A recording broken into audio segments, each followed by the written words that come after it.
வணக்கம் மக்களே. தூய சக்தி இப்போ போத சக்தியாக மாறிடுச்சு. ஏன் சொல்கிறேன்னா, டிஎன்பிஎஸ்சி துறை அமைச்சராக இருக்கார்ல சரத் அவர்கள் ஒரு 2 வருஷத்துக்கு முன்னாடி ஐபிஎல் மேட்ச்சுக்கு பார்க்க போனாராம். பார்க்க போகும்போது அவர் குழந்தையும் கூப்பிட்டு போயிருக்காரு. அந்த குழந்தைக்கு உடம்பு சரியாத குழந்தைய கூப்பிட்டு போயிருக்காரு. அது உடம்பு சரியாத குழந்தைய வெளியே, அதுவும் பச்சையில் குழந்தைய கூப்பிட்டு போகிறலாம். அது மனுஷனாலும் மிருகமா என்னான்னு தெரியல அவர். ஏன்னா குழந்தைகளுக்கு எளிதில் நோய் தாக்கும். அந்த ஆல்ரெடி அந்த குழந்தை உடம்பு சரியாமல் இருக்குது. அந்த மைதானத்தில் பல்லாயிரக்கணக்கு பேர் இருப்பாங்க. நோய் தாக்கும் என்ற அடிப்படை அறிவு கூட இல்லாதவரெல்லாம் எப்படி இப்படி பண்ணார் எனக்கு தெரியல. அந்த பவுடரை நுணுக்கி கொடுத்தாராம் குழந்தைக்கு கொடுத்ததும் வீடியோ இல்லை.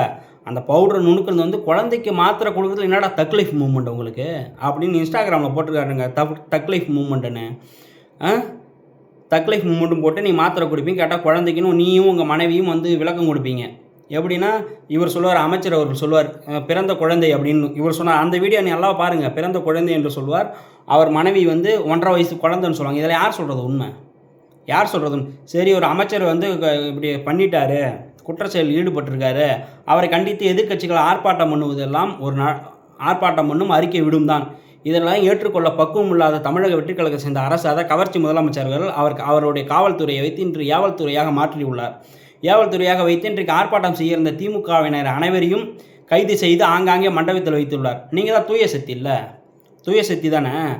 குற்றச்சாட்டுக்கு உள்ளான அமைச்சர் அவர்களை மருத்துவ பரிசோதனைக்கு உட்கொண்டு அவர் போதைப் பொருளை பயன்படுத்தினாரா இல்லையா என்று தெளிவான ஒரு ஆவணங்கள் விளக்கம் கொடுக்க வேண்டுமா இல்லையா?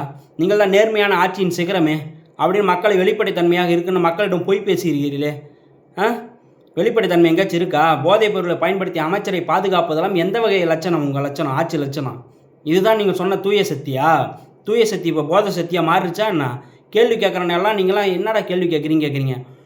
நான் கேள்வி கேட்போம். சோஃபா மாடல் இனி பவுடர் மாடல் தான் நீங்கள்.